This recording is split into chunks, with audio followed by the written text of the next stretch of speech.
Hi, everybody. It's nice to see you this afternoon. I'm Savannah Guthrie from the Today Show on NBC. There are few countries that are as closed and mysterious as North Korea, and yet what we do know about this country is incredibly disturbing.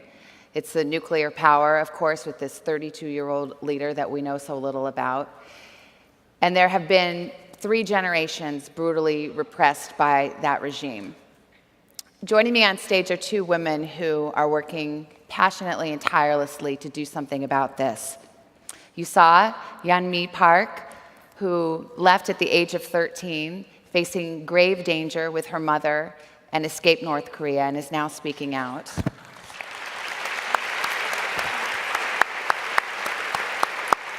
And we have Hannah Song, an activist. She displays bravery every day in her job. She could have been in the corporate world, but her passion is for this work. She's the president and CEO of an organization called Liberty in North Korea, LINK, which among other things runs a modern-day underground railroad out of China for North Korean defectors. She works with North Koreans both inside that country and outside, and speaks for them and advocates for them, and is a wealth of knowledge as well. So I want to say thank you to both of you. So Yeonmi, you have quite a story to tell, and it's so rare, it's a privilege to get to hear it from you personally. Thank you. You lived in North Korea until you were 13. Yes. Tell me what it was like to be a child in North Korea. So one of my earliest memory was that my mom telling me not to even whisper. The birds and mice can hear my whisper. So, I was so surprised when I came to West. In the society, and parents encourage their children to speak up and express their feelings. But what I had to learn was that small age, how not to express my feelings and not even think deeply. And also, I was like normal child in North Korea. Of course, I went to school and I learned math like here, but it was very different way to learn the math. The questions was like, there are 10 American bastards, and you killed 5 of them. And how many left to kill? And I said, 5 American bastards. And I had to say American bastards. I could not say just Americans. And of course, we played the game in school, and we built a snowman there, and put big nose, and it represents the American. And we put the hot water there, and then it disappears, and we say, hooray, American bastard disappeared. And they told us that the rest of the world are just impure and disgusting and dangerous place, and we have nothing to envy outside the world. So our country was the best, and that was the thing I learned, and that was my life in North Korea. Yeah. There was a time when, relatively speaking, your family was a family who had some privilege, but your father got in trouble with the regime for sending metals, I think into South Korea? To China. Into China. Yes. And he was sent to a labor camp. Yes. At the age of 13, your mother and you decided to leave. Yeah. Why did you leave, and how did you leave? So North Korea is, everything is not free. We cannot choose what to wear. We cannot want to sing the songs that we want to sing. Government telling us what to do, what to wear, what to watch. So we cannot thinking for ourselves. And also we are not equal in that society. We have a Sangbun system, which means where the regime puts people into strict classes. And once my father became prisoner, I was prisoner's daughter too, and therefore I didn't have any future, and we were very starving. And Your family was starving. Yeah, so only way. So I ate like dragonflies or grass, anything that I could get from the nature. And we realized we had to get out from this hair, and that was China. So in 2007, my sister left first, and my mother and I followed it later. And there was one man actually who told us he can bring us to China.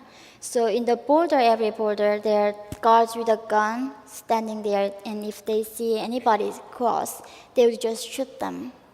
And this man who brought us, he knew some border guards, so we crossed the frozen river. But once I arrived in China, I saw my mother was being raped in front of my eyes. And I was 13 years old at that time. And I got there, the broker was telling my mom I wanted to have a sex with her. And With you? yeah, I was 13 years old and I did not even know what sex meant that time. And she told me, no, you cannot do that. So she had to be raped in order to protect me. But that was not it. They told us in China, the government will try to catch us and send us back.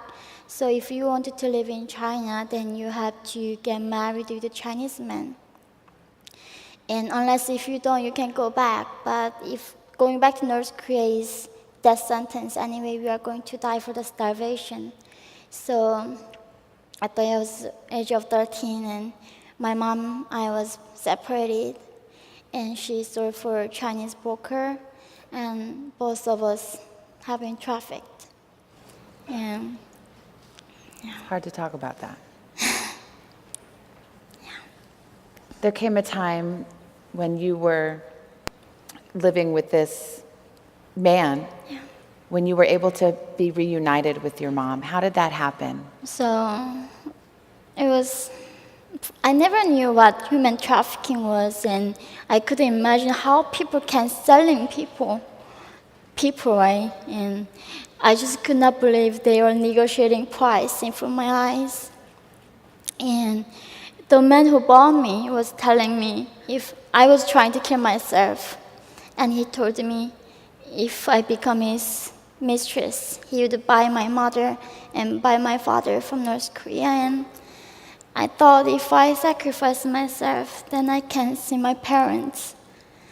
And I decided to be his mistress. And he bought my mom back, and he bought my father from North Korea. But once my father arrived in China, he was very sick, and he got the colon cancer from the prison year. So he also died for the colon cancer eventually. He passed away of colon cancer while Yeah. in China. Yes, so I had to bury his ashes at 3 a.m. in the middle of night, and You weren't allowed to hold a funeral or a memorial. there was nobody I could call and say my father died. So just middle of night and burying his ashes. And That must have broken your heart. yeah, I still remember that night, that cold night, sitting next to him, and yeah, what is really life? Yeah. Your mom and you stayed together, and at one point you realized you had to get out of China. We did not know there was a way for us to find asylum, but we heard if we go to South Korea, we can have the asylum there. And we just wanted to give a last try. We just wanted to live like human beings with dignity. And we decided to walk and across the Gobi Desert. So 5 people in our team, we walked and crawled. How long did it take you to walk across the Gobi Desert, across the border? So it was in the minus 4 degrees, and it was one night, one day. And we followed the compass first time, but we could not use the compass later, so we had to follow the stars to north and freedom. So You that's, followed the North Star. yeah.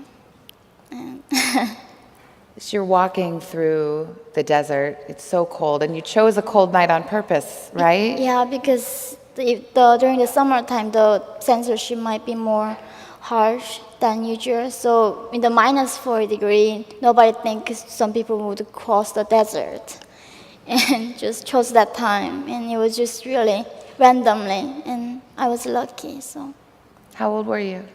I was 15 years old. Can you describe how you felt in that moment?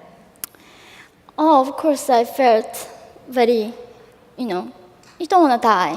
And we were ready to kill ourselves, so we brought knives and poison with us if we caught by Chinese police or if we were sent back to North Korea.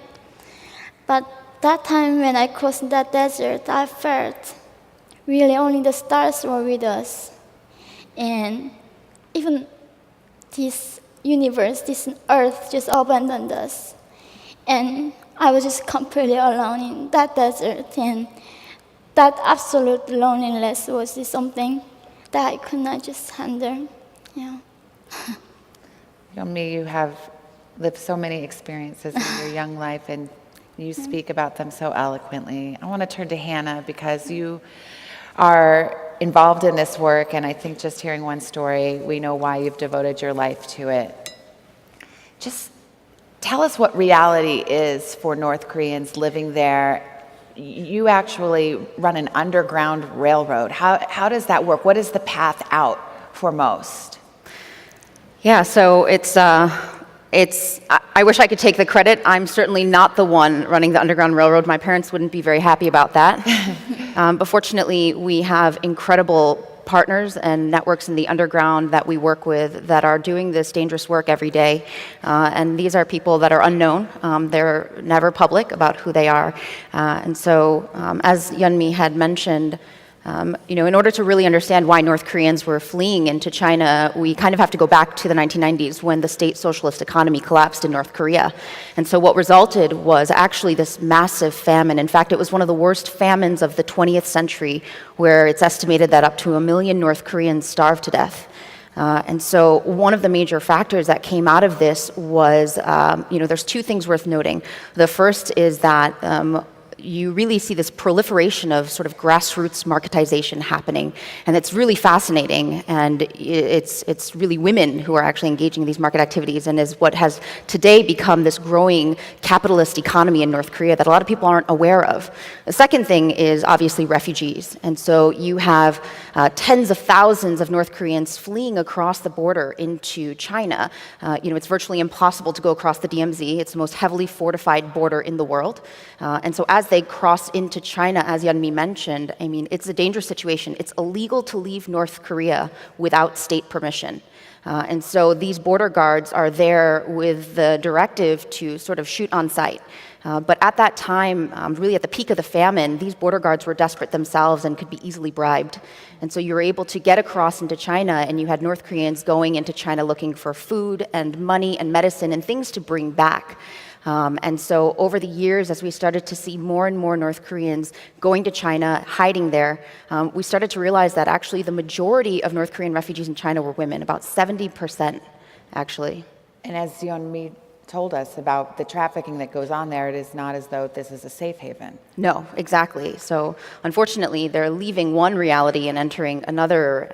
And the reason why it's women, there's really two factors we can look at in terms of why we see women. The first being that it's much more noticeable when men defect, and the second being that there's more opportunities for North Korean women in China. So on the first line, it's much more noticeable when men defect because North Korea is an extremely patriarchal society. And so essentially, men are actually a bit more controlled in the sense that after military, they all work for the state in some manner. So if a man doesn't show up to work one day because he's defected, it's very quickly noticed. Whereas women were typically housewives, and so when they would leave and go into into China, it's not as quickly noticed. And as these women are engaging in even these market activities, for example, the markets became a place where information could be exchanged and where they would learn of these opportunities to defect. On the second point, there are more opportunities, as Yeonmi had said, unfortunately. There are these kind of invisible industries because China does not recognize North Koreans as refugees in contravention to their signatory to the UN Convention pertaining to refugees. They instead call them economic migrants so that they can, for their own strategic interests and also for the agreements that they have with North Korea. And so they will actually seek out North Koreans and forcibly send them back where they could be punished. And so you have a lot of women coming and working in invisible industries like housekeeping maids or even, unfortunately, in sex industries, like online sex chat rooms, brothels, karaoke bars. The other reality is, at the peak of when refugees were leaving in the early 2000s, you see about 70 to 80% of North Korean women being trafficked or sold to these Chinese men. And it's because in these rural areas, there's a real dearth of women. And for these undesirable men, they're having to buy these women. And the really sad part of that is that some of these women, as Yeonmi had mentioned, they willingly enter into these sort of mutual relationships. It's safer for them. And what's really sad is that you hear of cases where families and even mothers make the impossible decision to sell their own daughters because they know it's a better life for them than staying in North Korea. A lot of people probably don't understand how it is in this day and age with the internet, with information so readily available, how a regime could still exert total control over its people. I think we heard a lot from you and me about how they do it from the moment the children are born. But I think we have a picture to put up on the wall that is a lot of people have seen. It shows it's the Korean Peninsula at night, and you see all the lights everywhere, and you see North Korea. It's dark. Yeah. Because so many places don't even have electricity. Right. Yeah. I think this is a really powerful image that you see right here. That blank space, as it says North Korea, South Korea to the bottom, and actually right above that is China, that also you see all these lights. This is a really powerful image because it's not just depicting that there's no electricity in North Korea, but if this photo were 50 years ago, the entire peninsula, the entire Korean peninsula would be dark. But instead what you see is in a short period of time, just the tremendous economic and social progress that's been made in South Korea is phenomenal. And it's not just that, but North Korea has the exact same potential to light up in this manner if the conditions were to exist. So I think actually one of the most tragic things about this issue is that it's because of these artificial and politically driven sort of constraints that the North Korean regime places that you have a country of 24 million people in an enforced poverty because this government prioritize their political control more than anything else. And so, information generally isn't getting in. Do you think it's improved at all? Absolutely, and that's a great point. I mean, the biggest question is how has North Korea been able to maintain control over a country of 24 million people over 70 years? For 70 years. I mean, every authoritarian regime is probably wondering this question. And the reality is North Korea has been extremely successful. They followed this sort of a three-tier approach. The first is that they create this blockade of information and communication from the outside world. No information in, no information out. So to do that, television and radios are fixed to only receive government broadcasts. Cell phones, domestic cell phones and landlines in North Korea cannot make international phone calls. And there's no internet. I mean, it's crazy in this day and age, but no internet. I mean, except for a select few in the capital. And so it's not even just that there's no internet. North Korean people don't even know that there's internet. They don't know what that is. So that's the first tier. The second tier then is that after you've created this blockade, the North Korean government pumps this ideology from a very young age, like Yeonmi was saying, into the North Korean people. It's this very Orwellian strategy. They want to tell the North Korean people how to behave, what they can think, what they should think about themselves and their government and their way they live in the outside world. And Yeonmi, I mean, I remember reading that you said you actually thought the regime could hear your thoughts. Yeah, I literally thought our dear leader couldn't read my mind. So even not like I'm not free to do anything, I was not free to think. And the critical thinking was not allowing in that society. And even still challenging for me that think something critically. Yeah, I'm still working on that. Because now you are free, but things, if someone says, what's your favorite color? What's your favorite movie? I hate that. I mean, first time I was in South Korea, they were saying, so what do you want to be in the future? What's your favorite food? What's your favorite color? And what do you think? So I would say, why are you asking me? Does that really matter? I was so hated to just tell me what to do. And even choosing the clothes, why there are so many options? You know, it's like I hate it because in North Korea, the government is telling me, wear these clothes, sing this song, this is your favorite country, this is your favorite movie. And I did not have to choose anything, and now I have to decide what's my favorite food. I still don't know. So this is a good place to find out what your favorite food is. Hannah, as I go back to you, I mean, One of the things that I personally find bothersome about the way the media looks at North Korea is there's a lot of focus on the leader of North Korea at any given time, Kim Jong Il or Kim Jong Un, and sort of the wackiness of their hair or their antics. And I almost feel like that somehow obscures the utter and total brutality of the regime. Wonder how you feel about that. But also, these prison camps. I mean, we know that Yeonmi's father went to a labor camp. North Korea denies it has these political prison camps. What's the truth of the situation? Yeah, so that's the third tier. If this information blockade doesn't work and this pumping of ideology doesn't work, North Korea really tries. They have a zero tolerance for political dissent, and in order to enforce that, there's a network of political prison camps in North Korea where the conditions are horrific. I mean, they are reminiscent of the Soviet gulags, the Nazi concentration camps.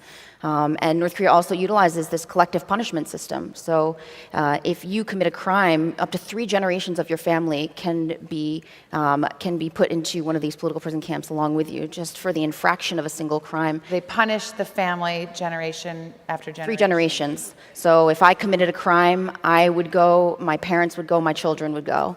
And so it's really this, they've created this very effective system of sort of fear. And so that's one of the ways in which they've been able to really maintain this type of tight control. But these camps are extremely brutal. They're horrific. No person deserves to be in these camps. I mean, things like starvation, rape, forced labor, abortion, infanticide, these are commonplace in these camps.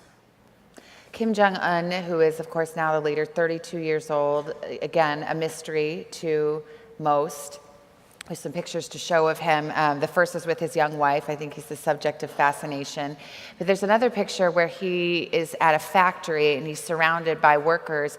And the women, if you look at their faces, seem to be enthralled. Right. I mean, is that part of the regime's control? Is it still kind of a cult of personality? Absolutely.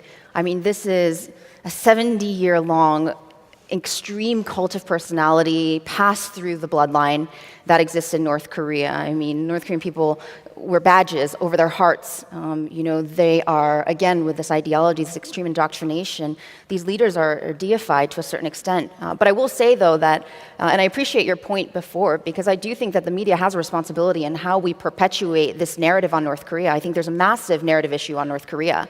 When we look at this photo, this isn't some New York Times journalist who took this photo and is putting this out there. This is from the KCNA. This is what the North Korean government wants us to think of their country and of their beloved leader. But I will say that I think one of the narrative issues is that there's this perception that North Korean people are just these sort of fanatic loyalists and these brainwashed automatons, or they're these passive victims of this regime. And one thing I really want to say to that is that they are not at all. They are these incredible, strong people like Yeonmi, and they are these very active, actually, agents of progress in terms of changing their own country. You asked me a question before about information. Information has slowly been seeping in, inevitably, into this country. And people are beginning to learn about the outside world. And it's because of those markets that I mentioned before that these North Korean people are driving these changes, actually, from the grassroots level, from the bottom up, these social, economic, and information changes. And so that's creating a lot of pressure on the leader. I actually wanted to ask Yeonmi about that because we hear about how they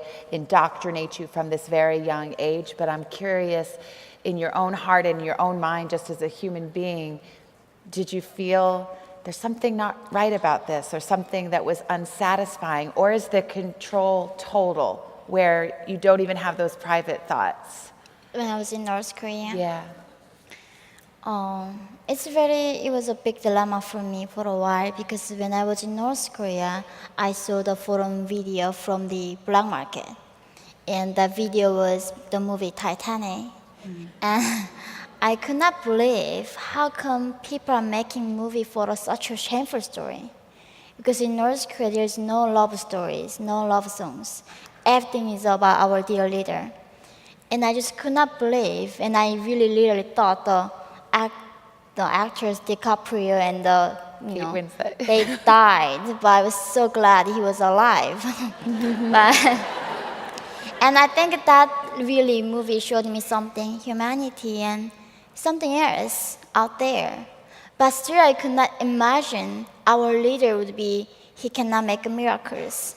For us, he's not like a person, he's a godlike figure. He can do everything, and this universe chose him to be our captain of this earth.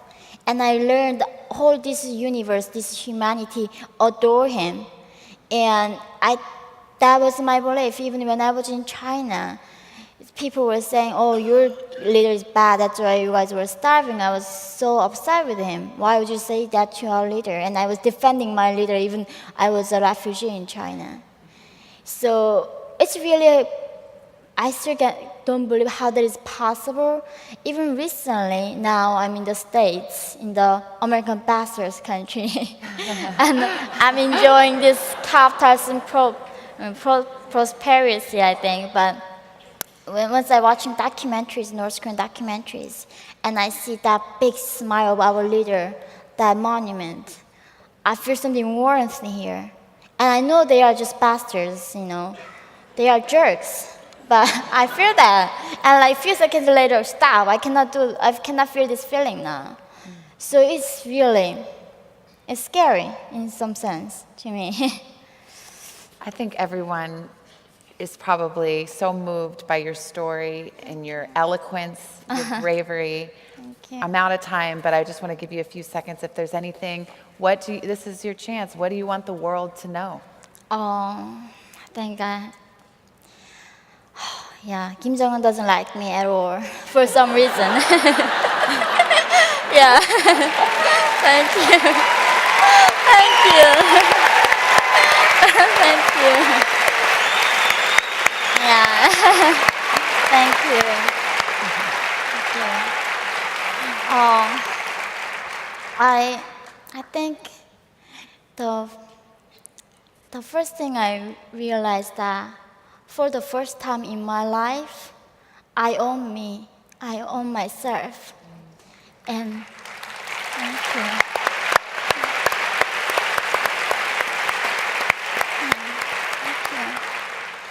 And this is so powerful to me. I never owned myself. I was belong to the States. I was belong to a man who bought me. But so many people are not on themselves. And I have a voice now. This freedom allows me to have a voice. I want to use this voice. And I want everyone to use their voice to shed light on the darkest place in the world. I wanted to say that the people in North Korea are dying for food and dying for freedom. It's not the freedom I'm talking about, freedom of expression or speech. Just freedom of wearing jeans or watching movies. They don't even have that in North Korea. But these people are just like us. The girls being sold for $200, like 13 years old, 15 years old. They fear what you fear. And the people in North Korea, they have hope. They love parents, they love their sons. And that's why I want to tell the world, these people are just like us. They deserve what we deserve here. And I think I want to let the world know we are same. And that's why it's not only North Korean human rights. As a human being, it's our rights. If people can treat it like this way in North Korea, I think it all makes us less human. And yeah, I think. Yeah. Yeonmi Park, you are a strong and brave voice for North Koreans. Hannah Song, thank you so much. Thank you for listening.